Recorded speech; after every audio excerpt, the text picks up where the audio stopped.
The Tempest Griffin is the 4th boss that you have to kill in order to progress through Soulmask. You will find the Tempest Griffin in the Wasteland or desert in the northeast of the map. You can see the location here on the screen. By the time you enter the boss arena, you already came in contact with radiation before. That means you need radiation mods, maybe also bring some honey and alcohol, as radiation drops your player's morale.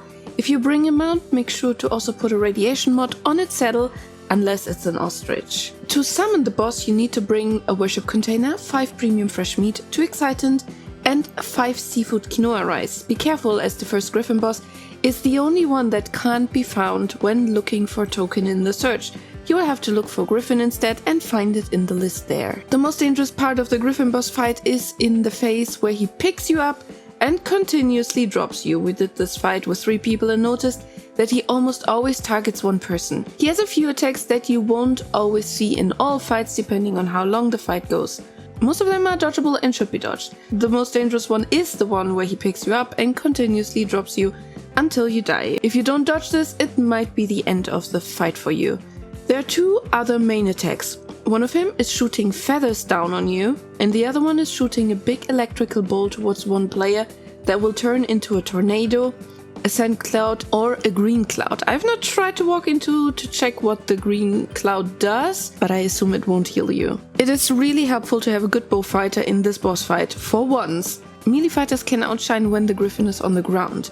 It will do some swoop attacks, but they are for sure less deadly than a fall from the sky. This is also the moment to try to get all of your damage in if you can. As for the bow, if you don't have a dedicated archer, don't bother with a great bow, as its draw time is long and your precision is low.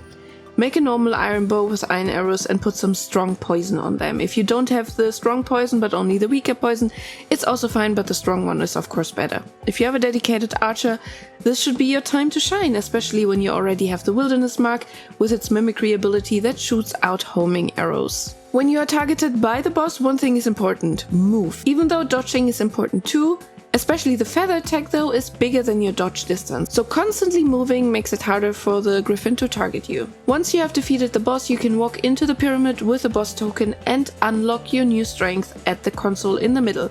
You will now be able to level your NPCs you control for 5 more levels, and you have the chance to remove 1 more negative from them at level 55. Make sure to also get the tablet on the pyramid, we forgot it. And also unlock the new teleport at the right back corner of the pyramid for easier travel in the future. I hope this quick guide helped you. Thank you for watching, stay alive and thrive!